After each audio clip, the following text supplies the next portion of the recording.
بسم الله الرحمن الرحيم. انتهاء قابل قدر والاحترام معزز سمعين. اشراق منزد برا نيت زده. اشراق منز صورة كاتدا. اشراق منزد برا وقت كم يدا او اشراق منزد برا وقت انتهاء زده. الجواب وبالله التوفيق. زما زکوندو اټولنا اول اشراق منځ فصلت متعلق یو مختصر ورته خبره کو.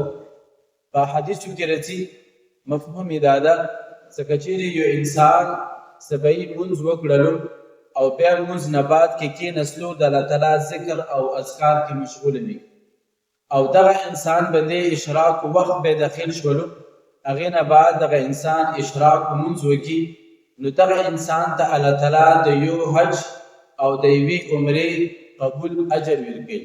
زما عزتمندو یو مختصر غونډې وخت ده، یو مختصر غونډې عمل ده، الله تعالی د انسان ته د یو حج او د یوې عمرې قبول اجر ورکوي. زما عزتمندو اشراقو دپاره وخت څه ده؟ اشراقو دپاره وخت څه کله طلوع فجر وشي یعنی سورج راوخیږي دینا 20 منٹ بعد کې اشراق ولا وخت هغه شروع کیږي. اشراق منځ دپاره نیت څه ده؟ نیت دا اصل کې د انسان زړه ارادې تېرې شي. د انسان په زړه کې په صرف دغه اراده وي چې زه 2 رکعته اشراق لمونځ کوم د الله تعالی رضا دپاره. نو دغې طریقې سره عام کوم لمونځ مو تاسو کوو په هغې طریقې سره د انسان لګیا شي 2 رکعته لمونځ وکړي.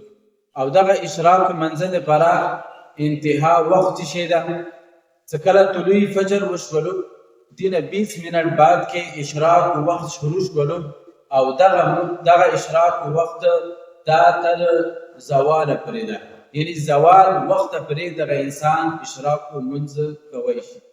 الله تعالی د مو تاسو ته په دې باندې عمل کولو توفیق نصیب کړي. واخر دعوانا ان الحمد لله رب العالمين.